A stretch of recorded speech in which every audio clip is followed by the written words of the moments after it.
Nessa manhã, meus irmãos, eu quero falar com os irmãos, ou pelo menos dar continuidade sobre o assunto que nós iniciamos no domingo passado. Falamos muito no domingo passado sobre o corpo, né?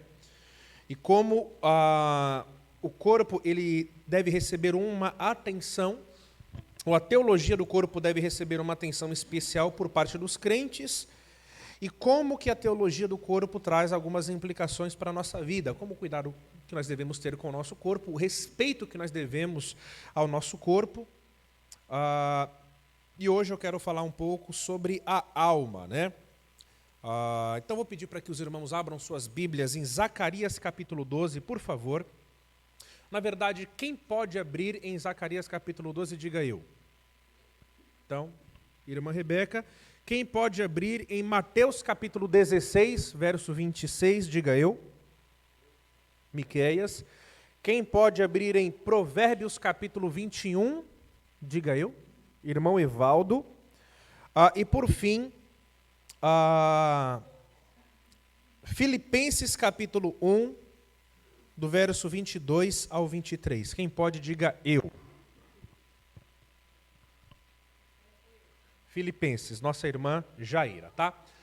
Apenas vendo aqui, irmãos, recapitulando, nós vimos então no domingo passado um conceito do ser humano à luz das Escrituras, né? Que o ser humano é um ente que veio à existência por um ato criador de Deus. Portanto, nós não somos evolucionistas, nós somos criacionistas, né?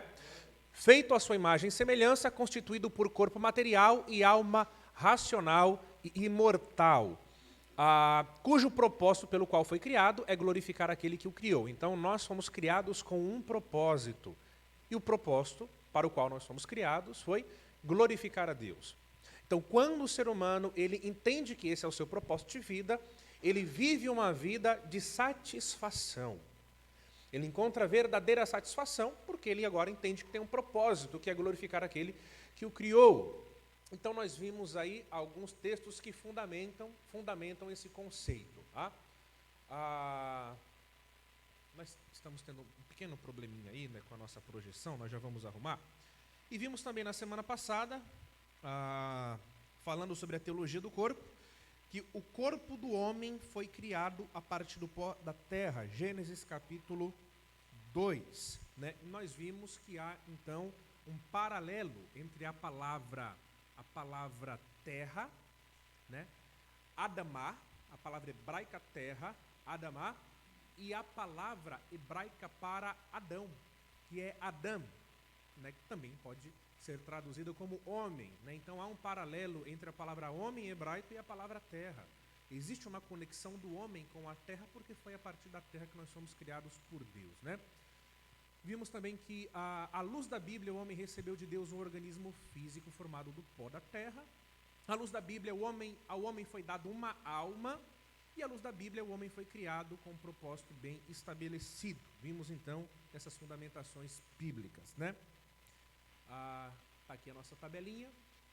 O nosso corpo ele é reconhecido como um organismo maravilhoso. Portanto, o nosso corpo ele é digno.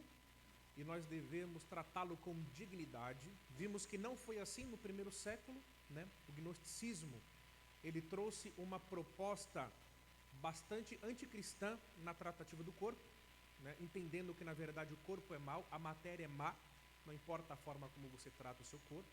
O que vale de fato é a sua alma, o que é digno é a sua alma. Então, no primeiro século, muitos que abordaram, né, ou abraçaram o gnosticismo, entregaram seu corpo à imoralidade sexual, à devassidão, a uma série de vícios.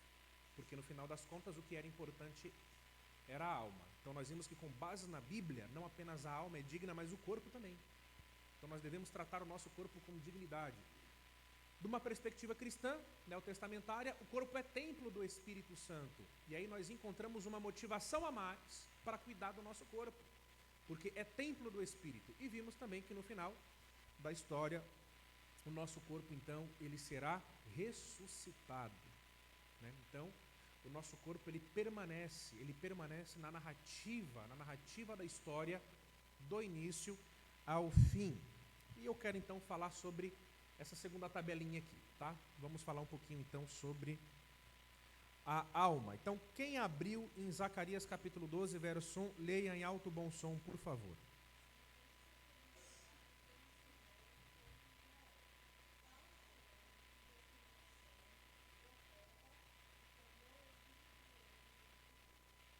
Então, Deus formou o espírito do homem dentro dele, né?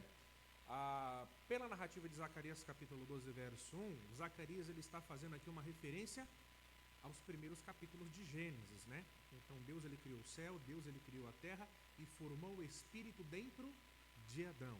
O homem aqui, na verdade, é uma referência a Adão. Adão, então, ele recebe a alma dada por Deus. A origem da alma, portanto, de uma perspectiva bíblica, ela tem como origem o próprio Deus, né? A alma ela tem valor incomparável. Mateus capítulo 16, verso 26. Quem pode ler?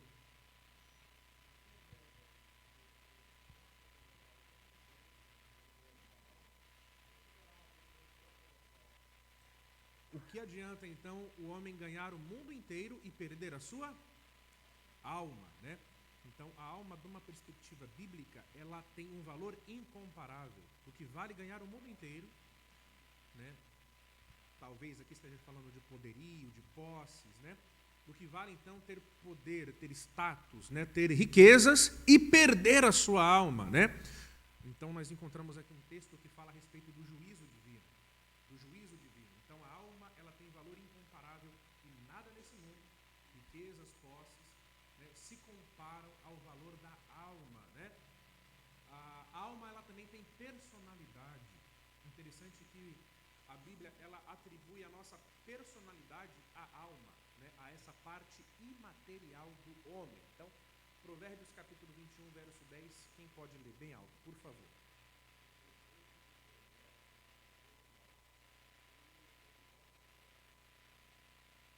Alguma outra tradução? O desejo do perverso é fazer o mal. A alma do perverso, né? Aqui a tradução do nosso irmão Evaldo é uma tradução que usa a equivalência dinâmica, né? Uma tradução boa também. Mais uma tradução mais literal fala a alma do perverso, né? A ideia então é que a nossa personalidade ela está atrelada à alma. A nossa personalidade ela está atrelada, né, a essa parte imaterial do homem. E a alma ela é imortal, né? E ela permanece consciente mesmo após a morte. Aqui eu quero verificar esses textos com calma com os irmãos. Eu pedi para a irmã Jaira abrir em Filipenses capítulo 1, a partir do verso 22. Mas quem pode abrir em 2 Coríntios capítulo 5, diga amém, por favor. Irmão Williams. E quem pode abrir em Apocalipse capítulo 6, diga eu. Irmão Nau, tá? Então vamos ver, ó. A alma ela é imortal, né? A alma ela não se destrói, ela não deixa de existir, como sustentam, né, alguns teólogos, ou sustentaram alguns teólogos aí ao longo da história, mas ela é imortal e ela permanece consciente após a morte. Existe uma doutrina sustentada pelos adventistas que é a doutrina do sono da alma. Nós já abordamos essa doutrina aqui. Eles entendem que quando a pessoa morre, a sua alma ela permanece em estado de inatividade. Não existe, então, consciência após a morte de uma perspectiva adventista, né? Então, a alma fica num soninho gostoso dentro do corpo. Até que um dia, então, ela será desperta, né? Mas, pela Escritura Sagrada, não é assim. Existe consciência após a morte. Existe consciência após a morte. Então, vamos ver alguns textos? Irmã Jaira, leia para nós aí. Filipenses capítulo 1, do verso 22 ao verso 23.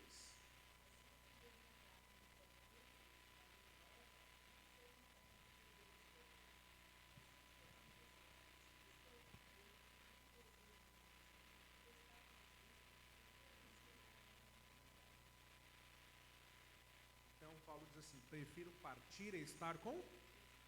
Então, quando alguém parte, essa pessoa ela não morre e permanece em um estado de inconsciência. Essa pessoa ela não morre, estamos falando do cristão, tá? Paulo ele está falando à igreja, aqueles que tiveram uma experiência de novo nascimento, de regeneração. Quando o cristão ele morre, Então a sua alma não permanece em estado de inconsciência, mas de acordo com Paulo, ela parte para estar com Cristo. A linguagem de Paulo, ela pressupõe aqui, né, algo muito rápido, quase que instantâneo. A partir do momento que o crente morre, a sua alma parte para estar com Cristo, não permanece em estado de inconsciência. 2 Coríntios capítulo 5, verso 1. Por favor, bem alto.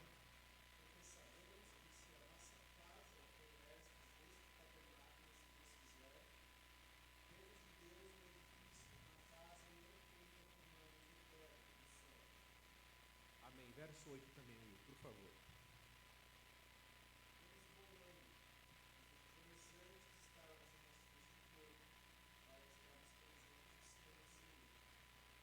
Meus irmãos, isso aqui é extraordinário, extremamente claro. Então, Paulo chama esse corpo de um tabernáculo, né?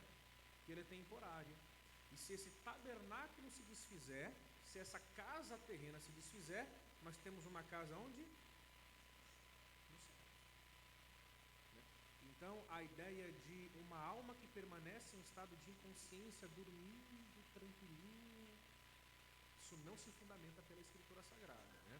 Então, pela palavra de Deus, a partir do momento em que essa casa terrena, ela se desfaz, então a nossa alma, ela vai para uma casa espiritual, tá? Pode falar, irmão.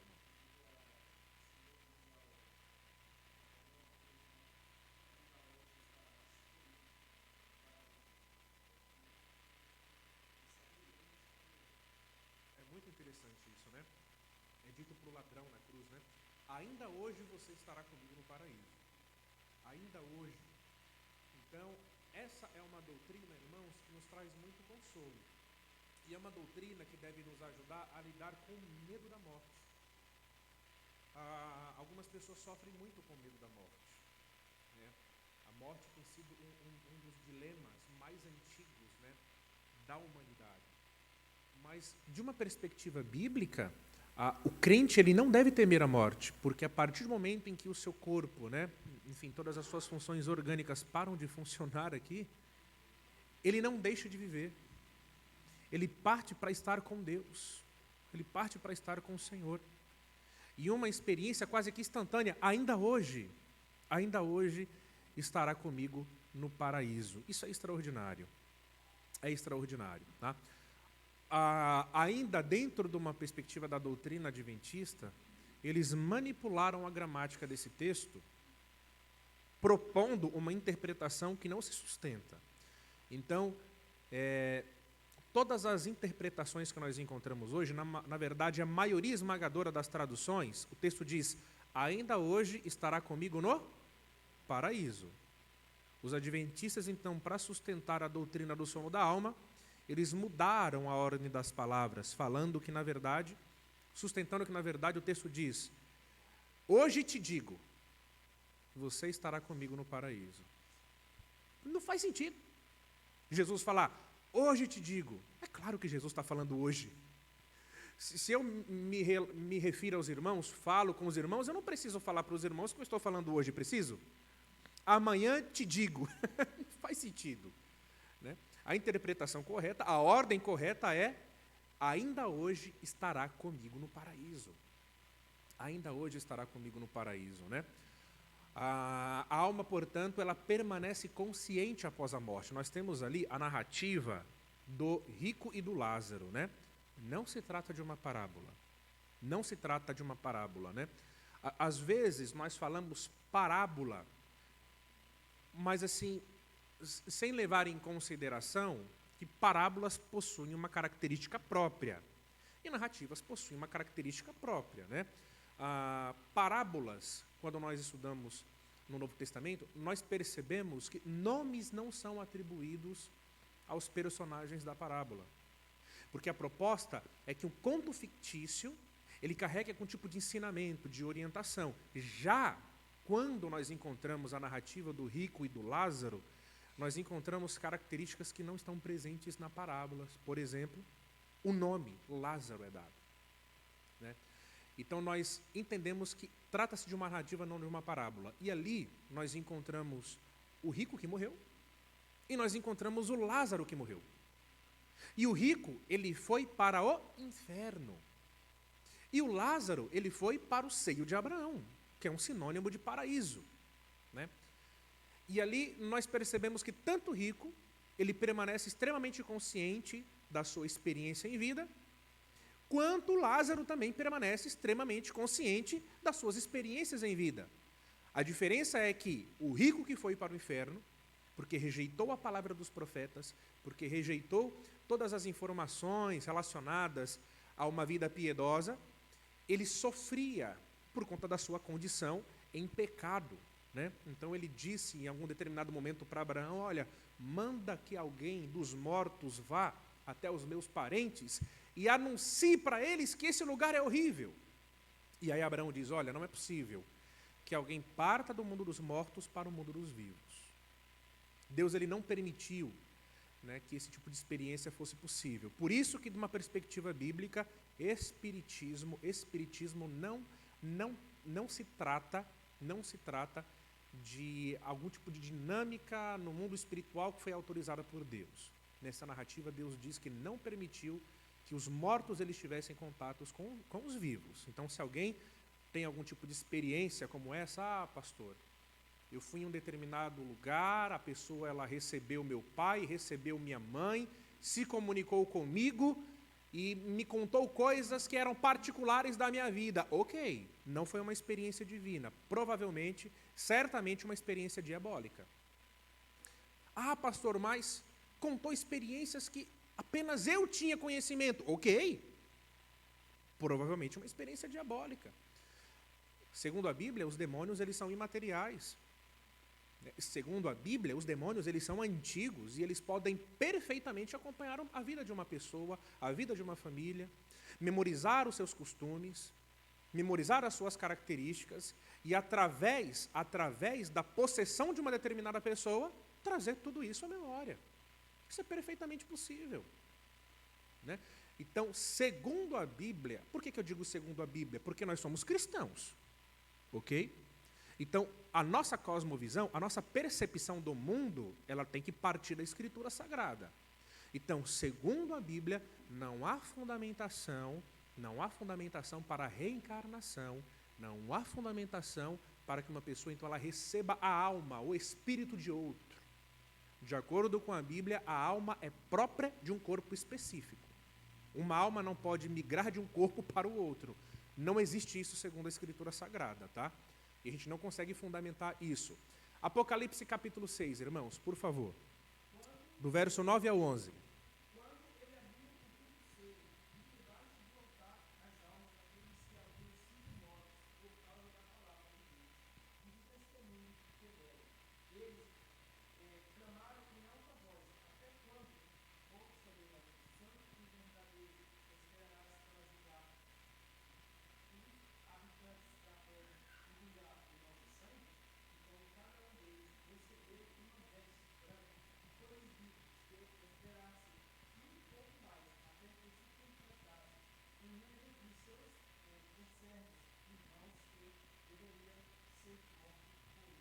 Olha que interessante, né? Apocalipse capítulo 6, então, descreve almas de crentes que morreram por conta do testemunho cristão e essas almas clamavam. Se almas podem clamar, mesmo após a experiência da falência do corpo, como sustentar a doutrina do sono da alma? Como sustentar a doutrina do sono da alma? Quando nós dormimos, nós não clamamos. Se bem que tem umas pessoas que são meio esquisitas quando dormem, né? E que dão alguns sustos, né? Eu me lembro de uma vez, estava dormindo, né? Ali na cama com Fernanda. Eu acho que eu tive um pesadelo, alguma coisa assim. E eu meio que, acho que eu gritei, sabe? Gente, mas Fernanda tomou um susto. Ela deu um pulo da cama assim, e eu me lembro que eu achei muito engraçado aquilo, né? Porque eu não sei se eu estava caindo, o que estava acontecendo, mas eu acordei gritando assim, e aí a Fernanda: menino, o que foi? O que foi? Então, assim, fora essas experiências, né? De uma perspectiva bíblica, nós vamos encontrar muitos textos, né, que mostram a atividade pós a morte, né? a atividade da alma após a morte, né? Segundo a doutrina adventista, morreu, a alma fica quietinha, em um estado de inconsciência, até que no futuro, então, ela será despertada. Não há fundamentação bíblica para a doutrina do sono da alma. Não dá para fundamentar na Escritura Sagrada, né? Então, nós estamos aqui fundamentando tudo isso. Então, o que a gente viu aqui? Qual que é o nosso objetivo com essa tabela? É mostrar que tanto a alma quanto o corpo, né, tem a sua origem em Deus, né? Tanto a alma quanto o corpo têm um valor incomparável, né? São dignos, né? E tanto a alma quanto o corpo precisam receber, então, uma consideração com fundamentação na Escritura Sagrada. Por quê? Porque existem teorias.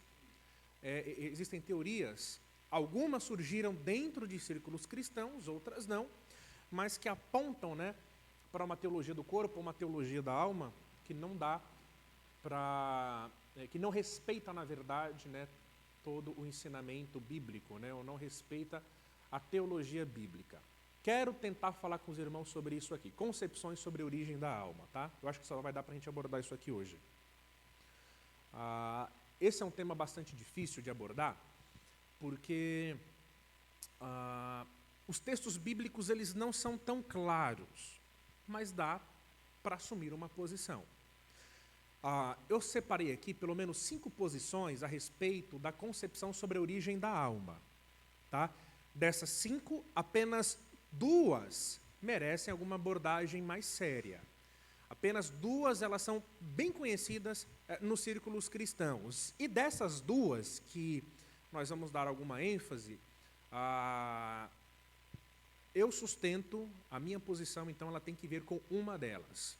Muito embora eu acredite que, ainda assim, mesmo assumindo uma posição, a gente precisa fazer com muita cautela, porque os textos bíblicos eles não são tão claros e nós precisamos, então, nos abrir para possíveis argumentos futuros que podem trazer um pouco mais clareza sobre esse tema, tá? Então, nós temos aqui algumas concepções sobre a origem da alma. A primeira concepção que eu quero abordar com os irmãos é essa daqui, ó. Emanação do ser supremo, né? Alguns filósofos ao longo da história, né, sustentaram esse posicionamento. Talvez um dos filósofos recentes mais conhecidos foi o Baruch Spinoza, né, que era um panteísta. Qual que é a posição da emanação do ser supremo? A ideia é essa. Um ser supremo origina a alma ao difundir e propagar sua própria essência. Então, a ideia é que Deus é a única realidade e o universo é uma mera manifestação do ser divino. Deus está presente em tudo e em todos. Então, aqui nós encontramos um conceito de panteísmo.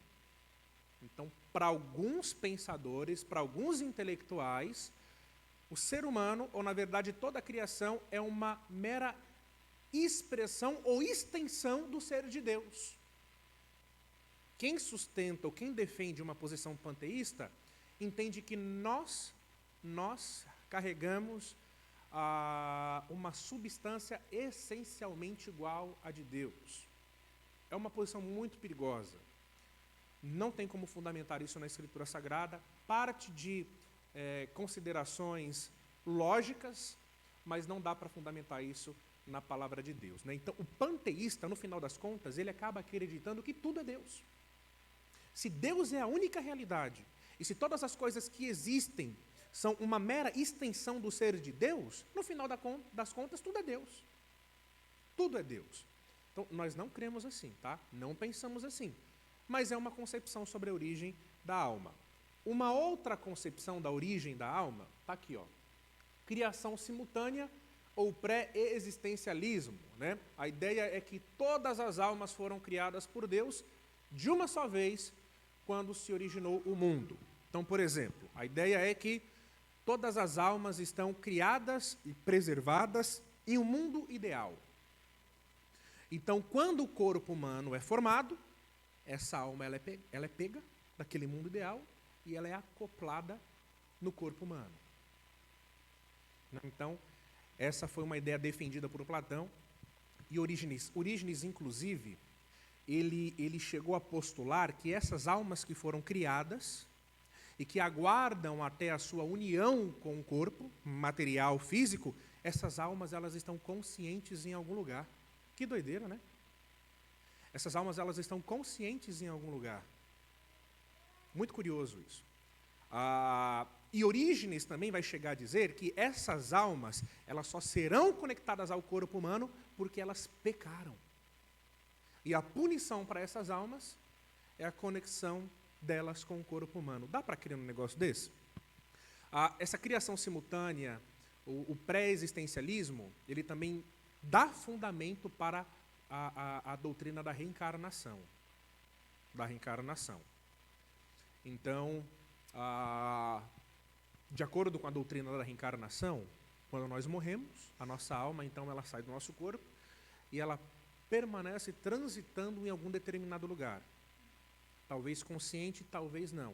Aguardando uma próxima experiência onde ela regressará ao mundo humano, se conectando a um corpo material. Então, irmãos, não cremos nisso aí, tá? Não cremos nisso aí. Não dá para sustentar esse posicionamento. A criação individual e direta. Essa criação individual e direta, ela é muito conhecida, ela é muito sustentada por alguns cristãos hoje. Tá? Principalmente os nossos irmãos presbiterianos, os reformados, eles defendem esse posicionamento, que é a criação individual e direta. Alguns chamam de criacionismo. Tá? A ideia é que Deus cria cada alma no exato momento da concepção. Então, no momento da fecundação, no momento da concepção, Deus ele cria a alma. Deus ele cria a alma. Então, o processo de fecundação, né, o processo de concepção é um processo puramente biológico. No entanto, no momento em que está existindo toda aquela dinâmica da fecundação, Deus vem com uma alma e puc! E aí une a alma ao corpo humano no momento da fecundação. Qual que é o problema? Muito embora essa posição ela seja defendida em muitos círculos evangélicos, qual que é o problema maior dessa posição? O problema maior é que se a alma ela é dada diretamente por Deus no momento da fecundação, e a alma ela não tem conexão hereditária nenhuma, o problema, então, é que Deus está dando uma alma perfeita a um corpo imperfeito. Se a alma ela está partindo diretamente de Deus no momento da criação, conclui-se que Deus está dando uma alma perfeita.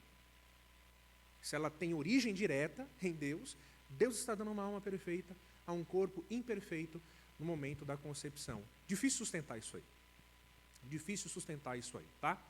E tem a evolução da matéria, né? Que já é uma percepção bastante materialista da concepção da alma. Né? Então, a alma ela é entendida apenas como racionalidade e personalidade. Né? Ela não tem substância ou existência independente. Então, de uma perspectiva materialista, a alma, na verdade, é apenas um conglomerado de reações químicas.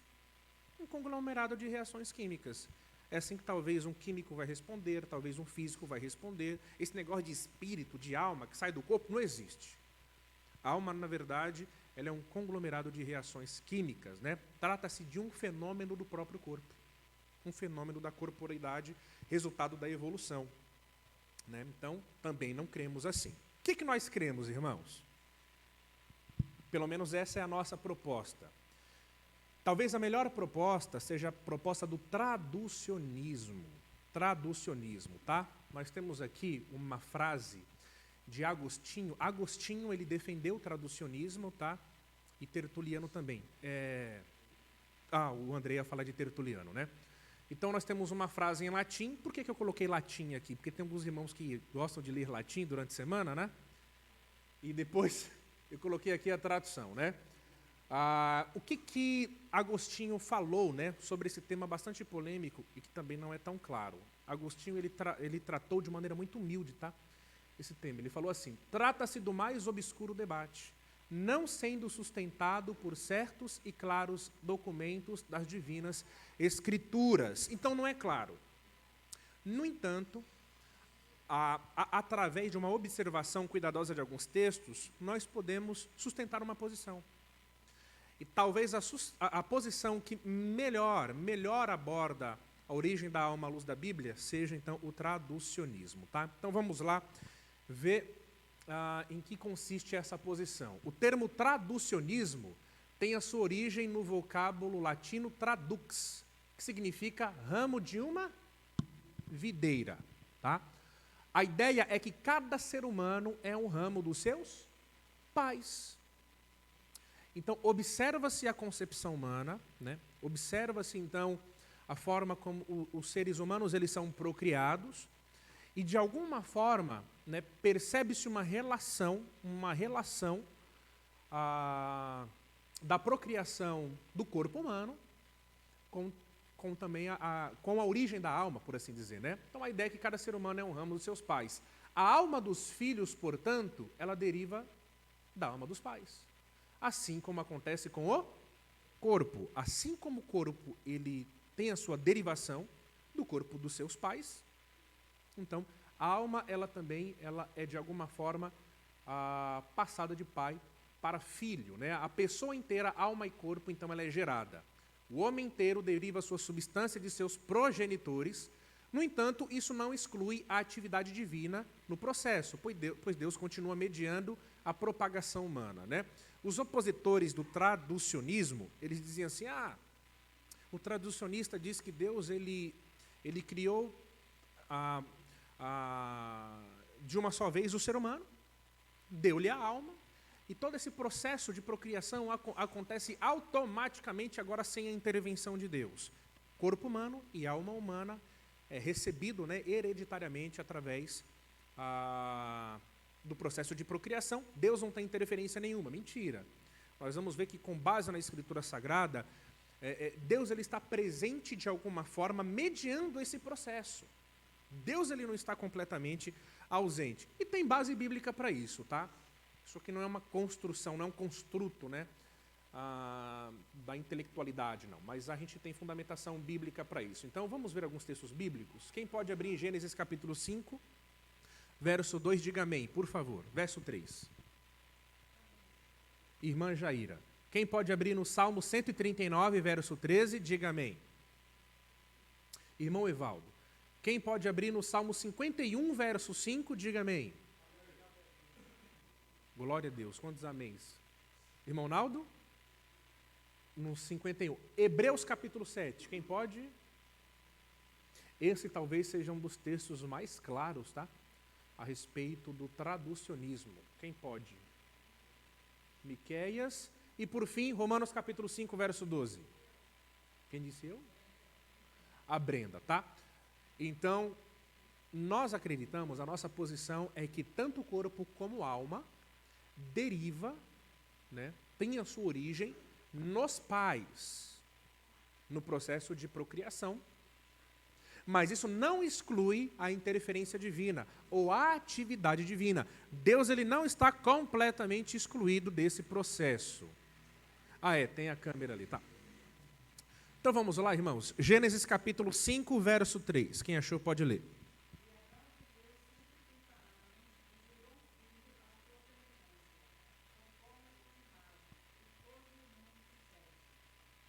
Interessante, né, irmãos? Que os filhos, eles são criados à imagem e semelhança dos pais. Então, existe uma forte conexão entre os filhos e os pais. Né? Existe uma conexão hereditária entre filhos e pais. E imagem e semelhança aqui, nesse texto, tem que ver com corporeidade e tem que ver também com imaterialidade, tá? Então, o filho de Adão ele foi criado à sua imagem e semelhança. Salmo 139, verso 3, por favor.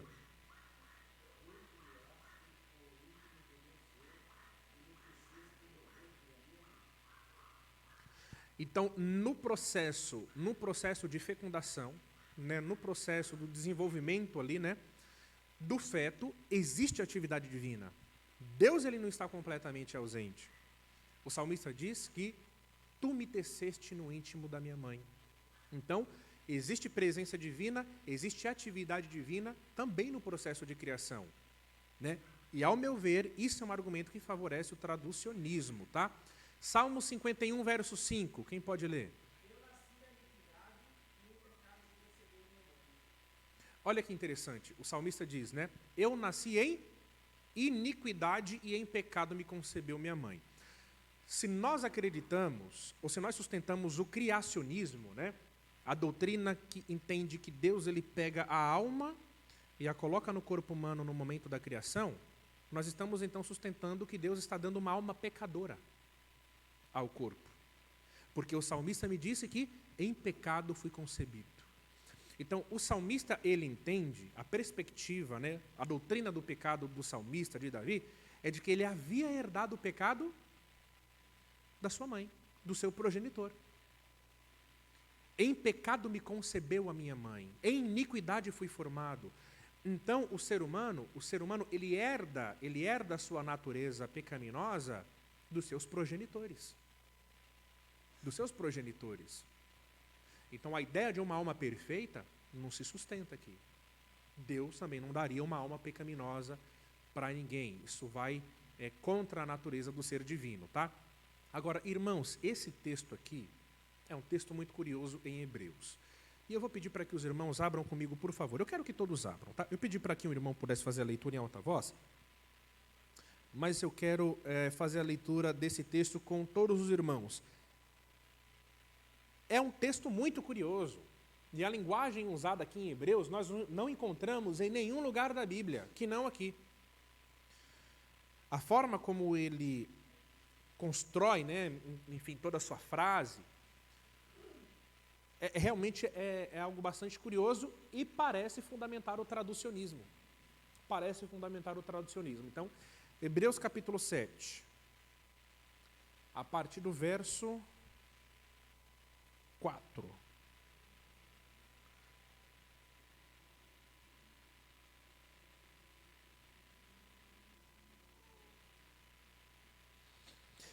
Deixa eu ver uma tradução boa aqui. Eu vou ler na Revista Atualizada. Eu vou ler na Revista Atualizada. Eu acredito que dá para ficar claro para nós. Quem achou, diga amém. Então, vejam aqui, irmãos, o que o escritor aos Hebreus está dizendo. Considerai, pois, como era grande esse a quem Abraão, o patriarca, pagou o dízimo, tirado dos melhores despojos. O escritor aos Hebreus está falando de Melquisedeque, daquela experiência que nós encontramos em Gênesis, onde Abraão ele dá o dízimo a Melquisedeque. Verso 5. Ora, os que dentre os filhos de Levi recebem um sacerdócio têm mandamento de recolher, de acordo com a lei, os dízimos do povo, ou seja, dos seus irmãos, embora tenham estes descendido de Abraão. O que o escritor aos Hebreus está dizendo é que, de acordo com a lei, quem são os responsáveis pelo recolhimento dos dízimos são os levitas. E os levitas, eles não descenderam de Melquisedeque. Os levitas, eles descenderam de Abraão. Os levitas, eles descenderam de Abraão. E, de acordo com a lei, eles são os responsáveis pelo recolhimento dos dízimos, pela administração dos dízimos. Verso 6. Entretanto, aquele cuja genealogia não se inclui entre eles, Melquisedeque, recebeu dízimos de Abraão e abençoou o que tinha as promessas. Verso 7. Evidentemente, é fora de qualquer dúvida que o inferior é abençoado pelo superior. Então, aqui na narrativa de Gênesis, Melquisedeque ele é superior a Abraão. Por isso, então, que ele recebe o dízimo dado por Abraão. Verso 8. Aliás, aqui são homens mortais os que recebem dízimo. Aqui onde? Na lei. Aqui, na lei, quem recebem os dízimos são os homens mortais, descendentes de Levi, que também descendem, né, de Abraão. Porém, ali, aquele de quem se testifica, que vive, né? Verso 9, e por assim dizer, também Levi, que recebe dízimos pagou-os na pessoa de Abraão, porque aquele Levi ainda não tinha sido gerado por seu pai, quando Melquisedeque saiu ao encontro deste. Verso 9, irmãos, o texto diz que quando Abraão entregou o dízimo a Melquisedeque, Levi estava em Abraão. Como é que explica um negócio desse? Como é que explica isso? Levi, ele nasceria posteriormente. Levi faz parte de um dos 12 filhos de Abraão. Lembram que Abraão teve um filho Levi, chamado Levi, e que posteriormente esse nome foi dado a uma das tribos, a tribo de Levi. Mas aqui está dizendo que quando Abraão entregou o dízimo a Melquisedeque, Levi estava presente em Abraão. Como é que explica esse negócio aí? Algumas traduções vão dizer que Levi estava no corpo de Abraão. Ah, pastor, isso fundamenta a reencarnação. Irmãos, não é isso que o texto diz. A ideia, irmãos, é que, fundamentando o traducionismo, a ideia é que no futuro, Levi, ele partiria do corpo de Abraão, em uma proposta traducionista, porque os filhos, eles descendem do pai. Os filhos, eles descendem do pai. Então, tanto corpo e alma de Levi teriam como sua origem o próprio corpo de Abraão. E isso não é tão difícil de pensar. Quando eu olho para Davi, olho para Daniel, o que eu penso? Um dia eles estavam em mim. É simples. É uma proposta traducionista. Isso não exclui a mediação divina, né? No momento em que alguém nasce, não exclui. A única coisa, então, que nós sustentamos é que tanto o corpo quanto a alma, eles descendem dos pais, eles descendem dos progenitores. Deus não vem com uma alma purinha, essa alma é purinha, tá? Colocou no corpo, rapaz, pecou. E também Deus, ele não concede uma alma impura, uma alma pecaminosa. Agora, para fechar com chave de ouro, Romanos capítulo 5, verso 12. Quem achou pode dizer, pode ler bem alto aí para nós.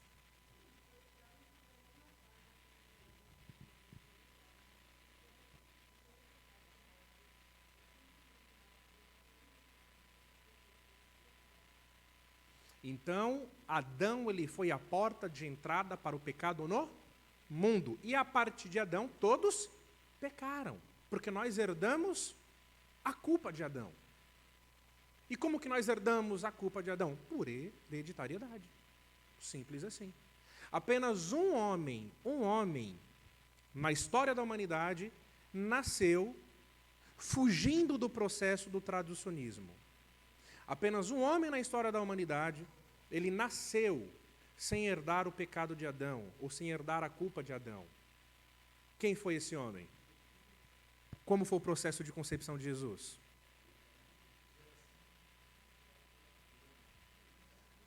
Geração eterna, né? Mas o Senhor Jesus, então, ele foge, né? Ele foge, então, essa concepção humana, corrompida pelo pecado, e nasce como um ser perfeito, porque o Senhor Jesus, então, o processo de concepção teve uma interferência perfeitamente direta do Espírito Santo. Perfeitamente direta do Espírito Santo. Irmão Williams, pode falar.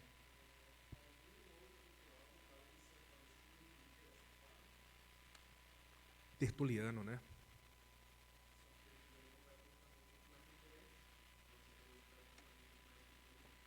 É mesmo? Então, Andrei disse que Tertuliano vai para um caminho mais materialista, né? Argumentos mais lógicos, por assim dizer. Se eu não me engano, a igreja luterana, ela também sustenta o traducionismo, tá? Se eu não me engano. Já os reformados, os calvinistas, eles são criacionistas, tá? Eles são criacionistas. Talvez um dos maiores defensores do criacionismo, dentro de uma perspectiva reformada, foi o Charles Hodge. Charles Hodge, ele, na teologia sistemática dele, ele separa um extenso espaço para levantar uma série de críticas, né, ao traducionismo.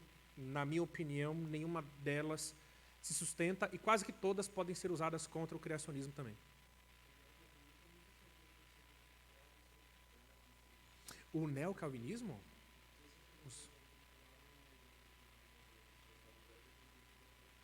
Olha que interessante, o André falou que o neocalvinismo, né? O neocalvinismo a gente fala dos reformados holandeses, né? Eles sustentam mais uma posição traducionista, né? E tem um famoso pensador neo-reformado, né, neocalvinista, que é o Herman Doever, né? Que ele vai para uma linha mais traducionista. Que legal, né? Irmãos, difícil, né? Não é tão claro, a Bíblia não é tão clara sobre esses assuntos, mas, ao nosso ver, a posição traducionista é ela que mais embasa aquilo que a Bíblia ela ensina. Então, se alguém perguntar para você qual que é a sua posição sobre a concepção da alma, é simples, você vai responder: eu acredito que corpo e alma derivam dos pais. Isso não exclui uma atividade divina. Deus ele não está completamente ausente nesse processo. Deus ele vai intermediar esse processo. Deus ele vai intermediar esse processo. E por que você não crê na doutrina da criação da alma? Porque eu não acredito que Deus daria uma alma imperfeita. E também não tem como fundamentar que Deus está dando uma alma perfeita para um corpo perfeito. Um corpo imperfeito. Tá bom?